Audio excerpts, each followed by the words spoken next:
Okay, we're live. Hello, welcome to the Cinema Savvy Movie Podcast. I'm Chris Garner, joined with my co-host Tayte in the Hour. And Tayte, today we're doing a bit of a catch-up. This is a long time coming. In fact, the two movies we're doing today came out early to mid-March. I saw one of these movies at the time. Since then, I've seen the other one. And I always wanted to talk about them. We both did. You more so High Rise, I think, for other reasons. Here's the thing. We've basically done a reverse. Yeah. I saw High Rise in cinema, and you waited for it to come out in DVD. You saw 10 Cloverfield Lane in cinema, and I waited for it to come out on DVD. And we couldn't really do solo reviews on them because there's a lot to discuss on at least one of these films. Yeah. But we had to kind of somehow do a review. So welcome to the September catch-up, I guess. Yeah. Of Cinema Savvy reviews that we haven't done yet, other than Jason Bourne, which... we have to say rest in peace to that. Yeah, that's probably the greatest review that none of you will ever hear, unfortunately.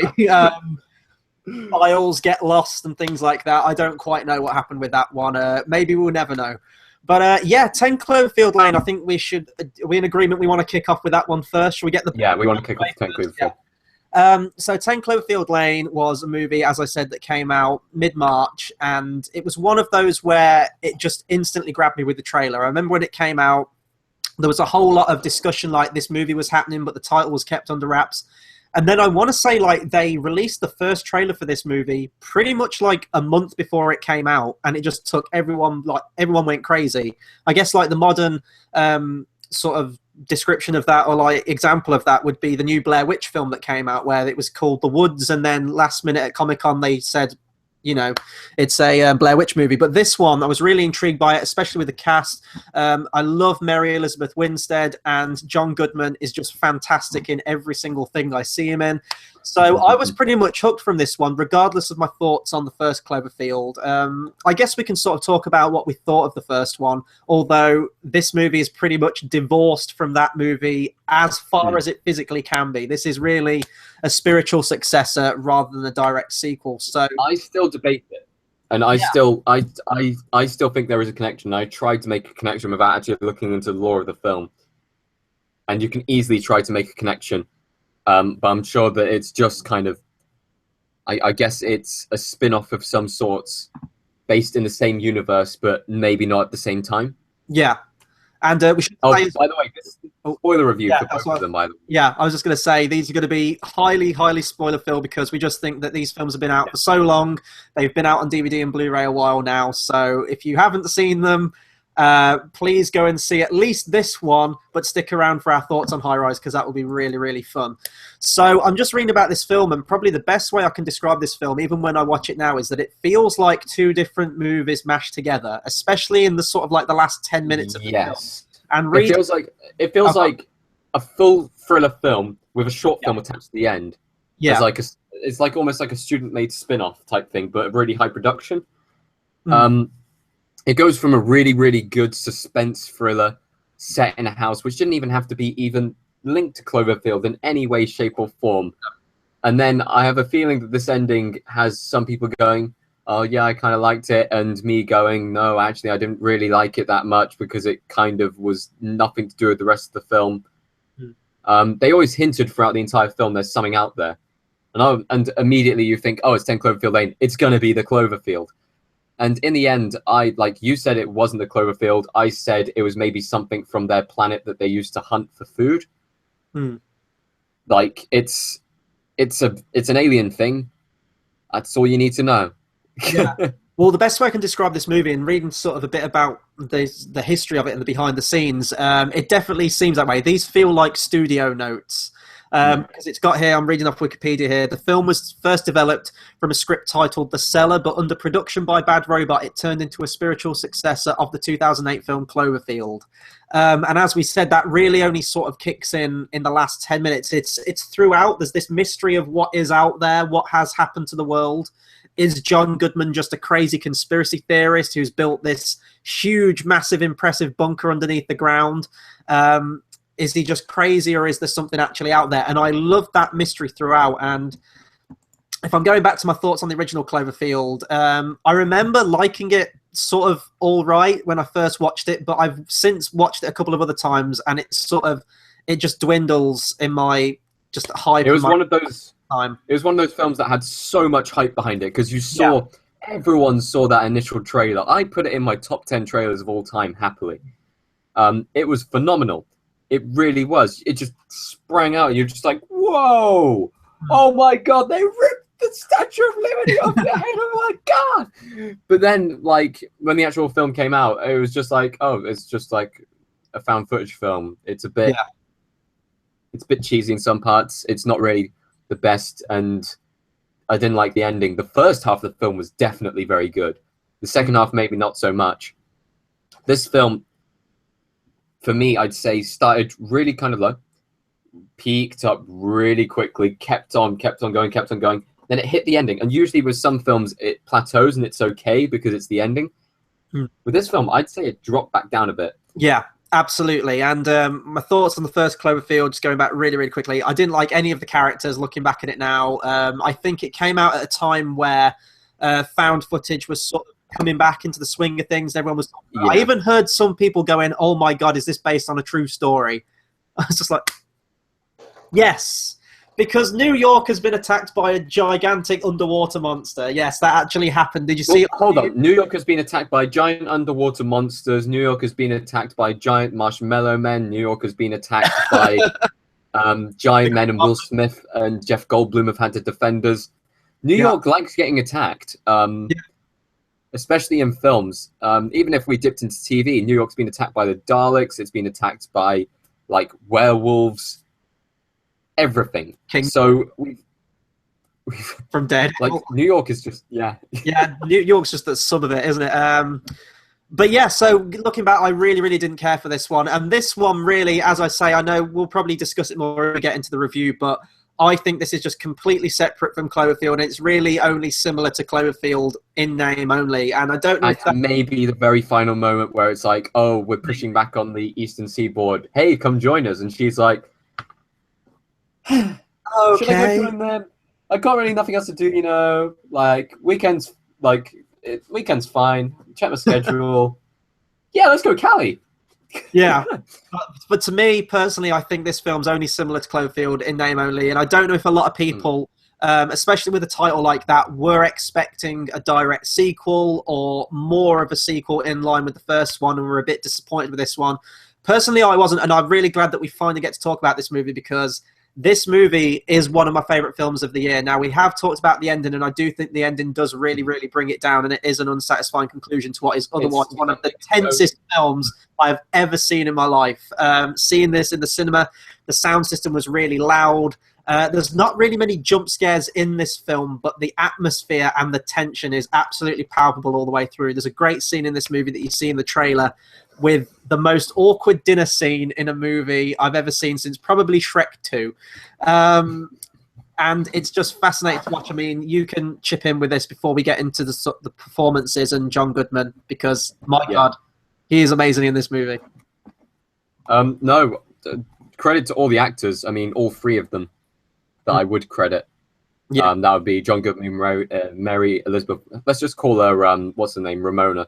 And John Gallagher Jr., who has the hair to suit all other Gallaghers, although unrelated in every sense of the word. Yeah. But all three of them put in a solid performance, and I think one of my favorite scenes was the dinner scene. We also had the escape scene. There was loads of different scenes that you could point out in this film, where you go, "Wow, okay, that scene was good." Problem was, it's the only thing that's taking it outside my top 5 of the year so far is the ending, because it just all the other this film this year has been so weird with films. I think it's been absolutely terrible with films. It has. The fact that I've been able to fill up my bottom 5 list, and I could happily take that to the end of the year, and my top 5, I'm hoping for more to come in because I'm scratching the bottom of the barrel with some of them. I mean, I've got Star Trek Beyond on there, and I could point out so many flaws with Star Trek Beyond. I've got 10 Cloverfield Lane in my shortlist as well. Yet I didn't really like the ending. The other films in there all have different good parts, different bad parts. But with this film, if you'd removed maybe the final 10 minutes and just had her getting out, then looking across, maybe then have her getting in the car, driving away, hearing what's happened, and her realizing, well, shit, he was right. Yeah. It was aliens. But you don't see the threat. You don't see the threat. You never see the threat. Yeah. Yeah. And then, hey. Here's the thing. I think with this movie, and because the mystery is so good and it builds just so naturally and just perfectly towards the end when she breaks out, I don't think you could come up with an ending that would be wholeheartedly satisfying to this movie, because you could either go with the way where she breaks out, and kind of how the ending kicks off immediately is where she sees birds in the sky and she's like, oh, it was all fake, and she takes the gas mask off that she's made. If you did that ending, then it would feel like a bit of a cop-out, like it's just, and it was all a dream, it was all make-believe, it wasn't real. If you do the ending that they did where the aliens do show up and there's this whole weird action scene where she has to throw a Molotov cocktail into this huge gaping monster mouth, that's too much in the other direction. So you need to find like a comfortable medium. But I think it's a film that would suffer with any ending you choose to go with, in all honesty, and that's the problem with it. I feel like a comfortable middle ground would be her managing to escape, John Goodman's character being killed in the acid, and then her realizing, well, shit, I was actually safe in the underground place, and having to go back down inside and think about her options. Yeah. And I know with like J.J. Abrams' involvement in this, I don't know how involved he was, because the year before, and I'm sure a bit afterwards as well, he was working on a little film called Star Wars The Force Awakens. And recently he's been reworking the American National Anthem. Yeah. But he's just a producer credit on this one, so I don't know how much involvement he actually had. Maybe he showed up on set a couple of times and gave a couple of pointers in the actual production of it. But as a fan of the TV series Lost, I was getting a lot of parallels with this, and I don't know if he had some involvement in the overall plot of it, but the whole underground bunker thing, for anyone who's watched Lost knows that that is a huge pivotal story moment from Series 2 onwards, where you have the character of Desmond, who's been on the island for years, in an underground bunker, in that he's having to punch numbers into a computer every 108 minutes, but there's the whole, warehouse of food stored there, and the whole, can he emerge? Is it safe to go outside? Even the whole gas mask thing, there's a whole plot line with that. So I was kind of getting parallels with that as well. But I would say this is way, way better, leaps and bounds compared to the first one, but it is a very, very different kind of movie. This is played more as a movie. There's no found footage stuff in there at all. And if you go in with performances, this is one of the best acted films I've seen all year. All three had worked off each other amazingly, amazingly well. Mary Elizabeth Winstead, as I said, she's a fantastic actress. She hasn't done all that much that I've seen. She's a fantastic actress. She deserves way more credit than she actually gets. People will remember her from Scott Pilgrim versus the World. That's probably the most well-known thing she's done. She was in that piece of shit John Carpenter The Thing prequel/remake, which she was great in. She's never turned in a bad performance, but that movie was terrible. This one made a fair take at the box office. It was done on a budget of 15 million. It made 108.3, so it definitely made a profit on that. She just deserves way, way more credit, and she gives such a believable performance all the way through this. When she's in danger, you feel it. When she's unsure of things, you're right there with her as a viewer. You're trying to work it out as she goes on. Wait, hold on. She was in Sky High? What? Sky High? I don't think I've seen that one. Holy crap. That was one of those films which I watched a couple of times when I was a kid. That was great. And she was also in Final Destination 3. But nah, seriously, man, Sky High, check it out. It's a really cheesy kids film about a super-powered high school type thing. I'm going to have to watch that. That sounds like my kind of thing. I've literally never heard of that movie. At first, I thought you meant the film Skyline that came out a couple of years ago. Sky High. Yeah. No, I'm going to have to check It's that one out. Goddamn cheesy, but it's so good. You can't. One of my favourite movies is Batman and Robin, and we're talking on this channel. Okay. But we go to the absolute standout performance in this one. We'll talk more about the character. I forgot his name. I'll have to check the Wikipedia page in a minute. But John Goodman in this movie, Howard. My God. They don't even have last names. It's just Howard, Michelle, Emmett. No, what are you talking about? This is actually John Goodman. This is like John Goodman in a few years when the apocalypse hits and he just goes fucking insane. John Goodman's one of those actors where you can literally give him any material to work with and he'll deliver on it, whether it's comedy. You know, he's funny. He's the voice of Sully from Monsters, Inc., for God's sake. And then he can do serious and creepy and disturbing and scary. And he's scary in this movie. And he can do both at the same time if he is in charge of the Air Conditioning Academy at Greendale. Yes. Oh, Community. I understand the Community references now. Yes, finally. You've got through them all. Therefore, yes. You understand references. Go see Community. It's a fantastic series. But John Goodman in this movie is just terrifying. He carries so much of the tension in this film, and he plays it brilliantly. And also, I mean, we all know John Goodman is a big guy, and he also has that physically imposing quality as well. Even if he just stands there, like, we're not talking like all muscled up and anything, but you could think like this: if this guy stands in a doorway, you ain't getting past him. Like, you know, he's almost like fat strong almost. But he is really, really terrifying in this movie. The dinner scene we talk about, and just his whole mannerisms and everything. And even when he's dropping like little lines here and there about his daughter and the film she used to watch, and it's really uneasy every time you watch it. Another one of my favorite scenes as well. We're kind of all over the place with this one, but it's where they're playing. They're trying to like guess the word of whatever it is. Like, they give clues and they can only give yes or no answers. And the clue word he's basically working with is when you're sleeping. I know when you're awake, and it's brilliantly done. Yeah. I actually wondered when I recommended this movie to you. I wondered how well you do with this one, because you don't do well with horror films. We all know. I like thrillers though, dude. I'm okay with like horror films if they play out like thrillers. If there's psychological horror, I like it. Stay away. No. Jump scares, go away. I like the psychological edge, but I don't like jump scares and stuff. Yeah, and there really aren't many jump scares in this movie. I think the only one that you could probably say is a jump scare is either towards the end when the alien's chasing her in the shed, or when you see that woman pull up and she's banging on the glass. I think that when she immediately jumps up, that's a jump scare. But I've got to give props to the director as well. I'm going to have to try and pronounce this now. Dan Trachtenberger, I think he's called. Dan Trachtenberg.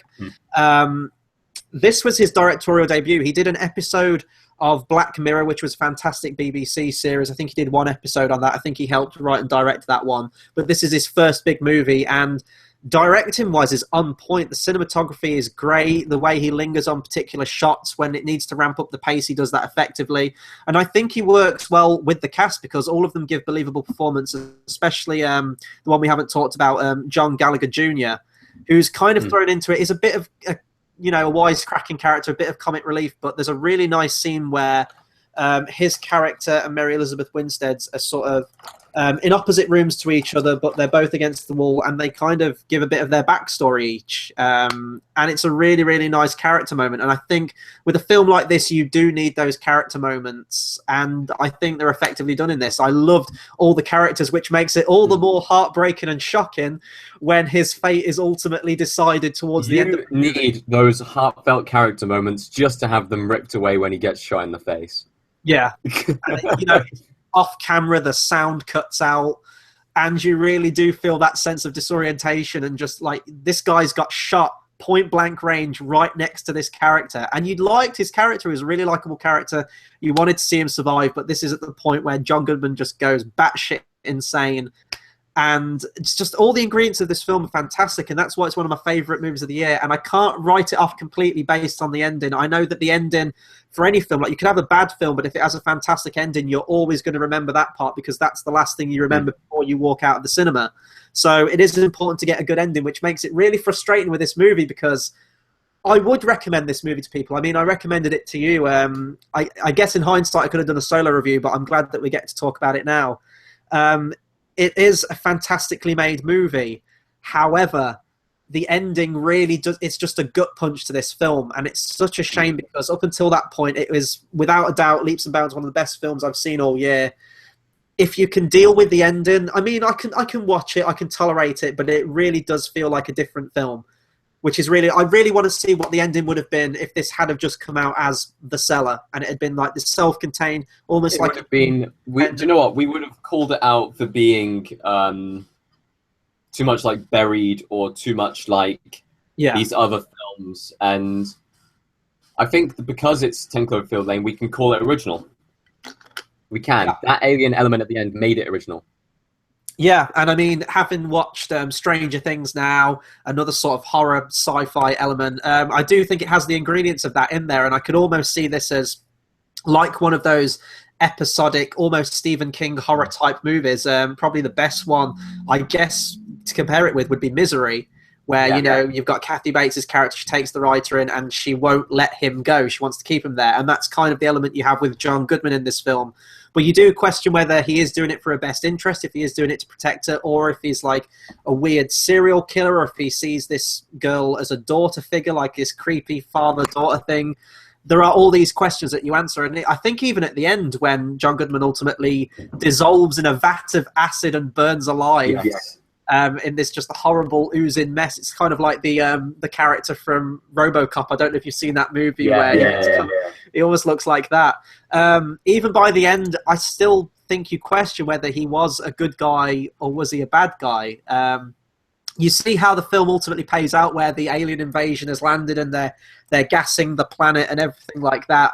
But I think he had good intentions. I just think he went about them in all of the wrong ways. Every single possible way, he just failed at doing it. But I don't really know what else I can say about this movie. I love the soundtrack. The soundtrack's very subtle, but it's very, very creepy and works with the film.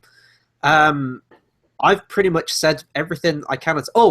And like orchestral score is really nice, but the actual music used in this film is fantastic too. I Think We're Alone Now, which was used in the trailer, really, really effectively well.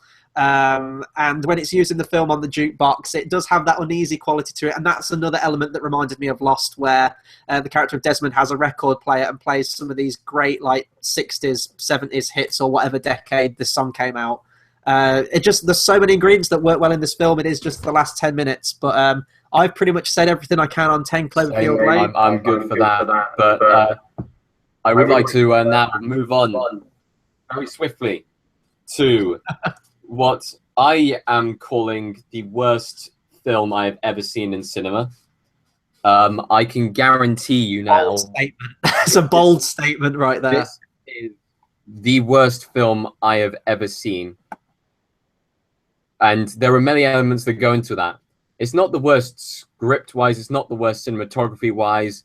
In fact, the cinematography for this film was beautiful. It was amazing. That horse looked so beautiful. Shut up. We'll get to that later.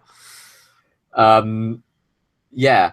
So this film had potential. Now, another film that had potential that didn't do very well, in my thoughts, was Prometheus. And it's really the only film that I can kind of compare it to right now.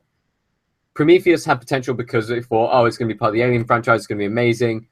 And the only person or thing that delivered in that film which made sense was Michael Fassbender's character. Mm. This film has very little redeeming qualities in that aspect. The cinematography in Prometheus was nice, and the cinematography in this film was nice. And Prometheus had Michael Fassbender. This film did not even have that. Tom Hiddleston tried very hard, but even with that material, he couldn't make it. And the plot made no sense. It actually made no sense, to the point where we were discussing on what we're going to say within this review, and I wanted to just go with, let's just read all of the mean comments about this film and agree with them.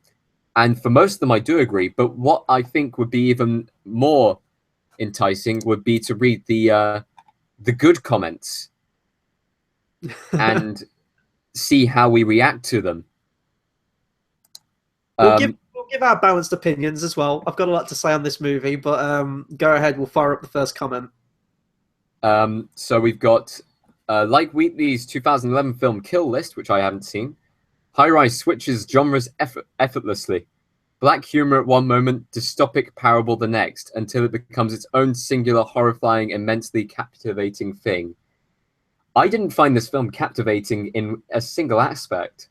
I found it horrifying in a different respect to what that commenter is referring to. He gave it 100% for the Toronto Globe and Mail. And you see, this is the thing with this kind of movie, and we'll go to the trusty IMDb and just list off what plot is in this movie. But it sums up perfectly, by the way. based on the the reviews and the write-ups this film got and the hype and the buzz it got sort of when it came out, it seems one of those movies, and I always resent this, where if you don't like it, you didn't understand it. You didn't understand the themes, you didn't understand its complexities or its intricacies or anything like that. If you hate this movie, you just don't get it.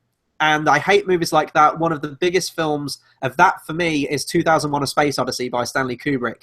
Fantastically made movie, absolute film event. It's a film that everyone should see.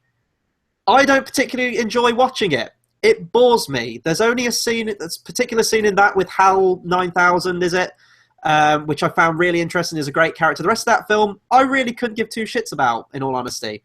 But if I say that, it's, oh, you don't understand it. You don't understand all the majesty. I can understand. No, I enjoy 2001: Space Odyssey, but I can understand how people find it boring.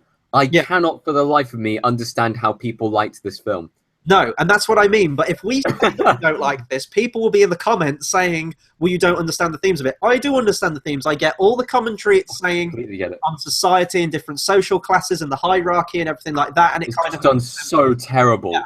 It's done in a pretentious way. It's basically gone, this is my movie. I'm going to make it so, like, in your face. Look, here's a hidden message, but I'll leave it in plain sight. But the script, like, what they actually do within the film, it makes no goddamn sense. One comment which I laughed at really hard. It's just a very simple sentence. Why didn't they leave?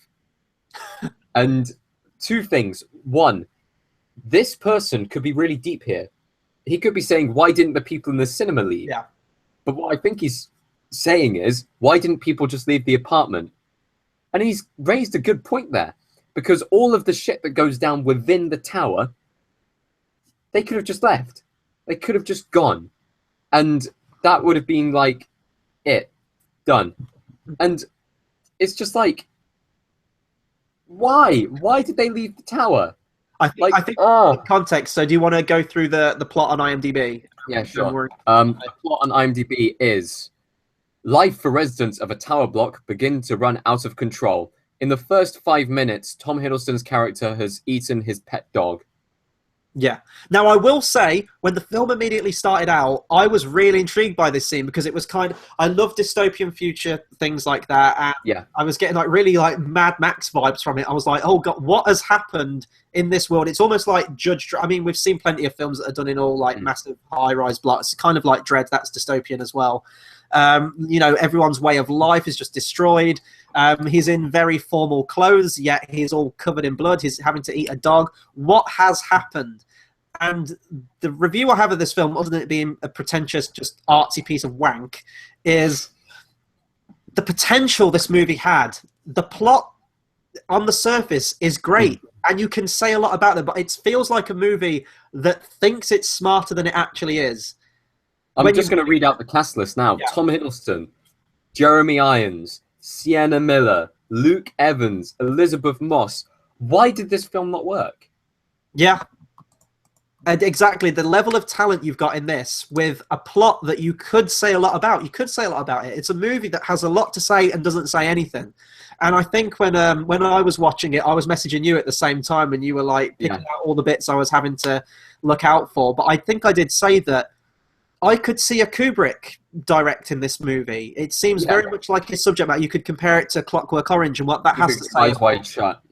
Yeah, or Eyes Wide Shut, or like Clockwork Orange, where it's, a commentary on law and order and society. However, they do it tastefully. This one does not. They have a scene where there's a horse bucking orgy paralleled with Tom Hiddleston having sex with a pregnant wife of someone else. Yeah. I mean, there is some shocking imagery in this film, but it's really shocking. There's nothing to be shocked at. There's nothing to go, oh, this makes sense. This is saying something. It really isn't. It's just like, let's throw a bunch of random stuff together. It's an absolutely abysmal movie. I hated watching it. So bad. I last watched it. It was quite a while ago I watched this movie, actually, and I was considering rewatching it for this review so I have more to say about it. And then you were like, Chris, why? Why would you do that to yourself? Please don't. And you were right. And then I remembered to my emotions watching this film and how I felt watching this film. And I was like, I could use that time to watch countless other movies. So I resisted, and I'm very glad I did. This film originally debuted at Toronto International Film Festival and European premiere at the San Sebastian Film Festival. Yes, I am reading off Wikipedia. And I think that reviews of this are pretty split across the board. You've got a lot of kind of I'm going to say like upper class film reviewing articles and publishers and things like that that really sing this film's praises. But everywhere else, it's kind of, I think IMDb has it at a 5.7. I think it's somewhere around that total. 5.8. Yeah, 7 out of 10 on Metacritic, things like that. It's just a really nothing movie. And you recommended the trailer to me when this first came out. You was like, check out this trailer. I was so intrigued by it. Yeah. I mean, I never had that level of praise for it, but with you dubbing it as what you want it to be as your film of the year, and you went to the cinema to see this, I can imagine that. I was thinking, I'm looking at this cast, I'm looking at a dystopian future, I'm looking at a tower block, I'm thinking The Raid meets Clockwork Orange meets Eyes Wide Shut meets all of these different films. Newish director, I'd say, like he hasn't done much. But I heard Mark Kermode singing the praise. I heard all these different things. The early reviews came out, and it was getting such high percentage. I was like, this is going to be a really good film. Came out, and it's the closest I've ever come to walking out of cinema. At the horse scene, I actually stood up for a second. I was one of three. There were two people sat in front of me, and I actually stood up, and I thought, look, I need to go to the toilet right now. Like, I know there's only about 20 minutes left, but do I just hold it in and stay, or do I just go to the toilet and then just bounce on? Because this film is just so bad. And I thought, you know what? For the podcast, I'll stay on. I thought of the podcast. I thought, if I don't see the ending, I can't make a fair comment on it. So I had to sit there and watch the ending. But let's just say that I did walk out of that film because my brain definitely did. Definitely. And I mean, it's based on, as you said earlier, the 1975 novel by J.G. Ballard. And I haven't read that book. I know you have, so I can't. Oh, no, I haven't. No, I haven't. I've heard the book is fantastic and what it has to say and all the commentary in that. So maybe that would be worth a read and skip the movie.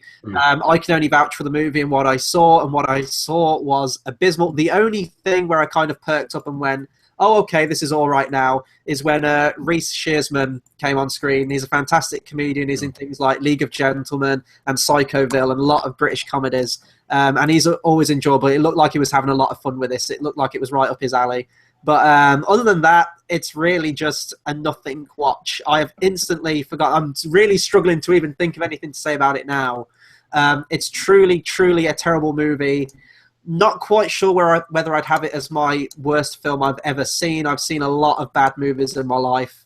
Okay, previously it was either Troll 2 or The Room, and I can both laugh at both of those films. If you find a film that is that bad and you can't even laugh at it, that's when you've truly found the worst film. There is no redeeming qualities about this film. That's what I was going to say. There's really two ways you can review, or three, I guess, bad movies. One is just like so bad they're good, and you just laugh at them. One is just like poorly made from a production standpoint, and the other bad is just when they're really boring, and you just you feel every second go by with a movie like this. And it's 2 hours, and I think I said to you, it feels like 3. It feels like 4. The pacing of this film is just really bad, and it's just, as I said, a film that thinks it has a lot to say, but ultimately you hit the end of the film and really doesn't say anything. So that's really all I can say. I still don't understand how, like, why the tower block got trashed. I still don't understand why there was that whole scene where they were looting in the store and stuff like that. It's just because if they'd explained, I don't even know whether this is the explanation, but society is now confined to these, you cannot leave unless it's for work, that would make sense. A bit more sense. Because people would start to lose their minds and stuff like that, and they make use of the resources available. But they just didn't explain that, which made me think, well, why is this happening? That's the only way I can explain it, and that it's a stretch. So I have no idea. Yeah, it kind of like delves into that whole yuppie lifestyle, kind of like American Psycho. And if you got a bunch of these people with all similar mindsets and the same social backgrounds, would they ultimately tear each other to pieces? Yeah, but I enjoy American. Here's the thing: I enjoy American Psycho. Yeah, because it's done well. The commentary is done really well. It says something. Yeah. It's just this film, man. American Psycho is one of my favorite movies ever made. I adore that movie. I can watch it again and again and again. But this movie, I will never watch this film again. I can't even believe I was entertaining watching this a second time. I'm just going to throw this to the wayside. I even forgot that this even came out this year until you said... It makes me sad that this film is British. Yes. We're ashamed to be British right now. Let's hang our heads in shame and never speak of this movie ever again. Until we go to the top 5 worst of the year. Yes. So, ultimate recommendation: go and see 10 Cloverfield Lane. See 10 Cloverfield Lane. On all circumstances, do not see High Rise. Yes, and it's going to be interesting when we get to the end of the year. We can do our top lists of best films and worst films, because there are a lot of worst films, and I think you can pretty much imagine what's going to be my number one from this year, at least so far, anyway. But yeah, it's High Rise. That will be very, very close, actually. But yeah, that'll do it for our reviews on 10 Cloverfield Lane and High Rise. Be sure to comment, subscribe, let us know what you thought of both these movies. If you disagree with our review on High Rise, that's fine, but please do keep all the comments civil. No, it isn't fine. It isn't fine. Tayte will fight you in the comments if they're horrible. But yeah, there's a lot of stuff coming up on the channel. We're going to jump on a TV review, I think, for a couple of shows. We want to do a review on BoJack Horseman. We're going to do just like combine all 3 series that have come out and just talk about it in whole. And Stranger Things, which I got done watching yesterday. It's a fantastic series, and I can't wait to talk about that one. Movie reviews that are coming out next week. We've got Magnificent Seven, which looks really, really entertaining, and I'm looking forward to seeing that one. So I'll be at that one. Tay, I don't know if you will, or George, or whoever. But I might be. I'm unsure at the moment.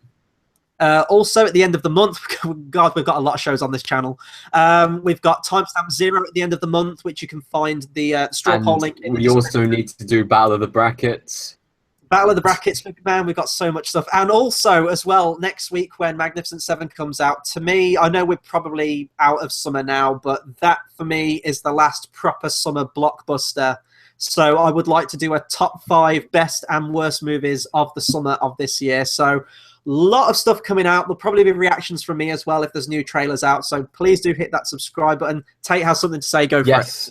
Before we end our review today, we've just had a comment on Facebook on the link to this thing. I'm just checking the chat on YouTube, and we don't seem to have any comments. On Facebook, Lucy Banbury says, I would like to state that I would like to give High Rise 100%, due to the film not needing no plot, due to Tom Hiddleston's Buns of Steel. So, well, we know there's at least one. Did we mention that Tom Hiddleston's in the film?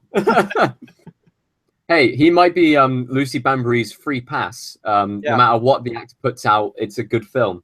Yeah. Just like George and The Rock, you and Arnie and Stallone. I'm trying to think of mine now. I will think of mine another time. Yeah, yours is going to be a more serious one, I'm assuming, isn't it? It's probably Idris. Not gonna lie. Oh, yeah. Well, he was in, wasn't he? So he's had his fair share of bad movies. But yeah, that'll do it for our video. Please do hit that subscribe button. A lot of stuff coming to the channel. And until the next video, we will see you guys next time. Thanks for watching.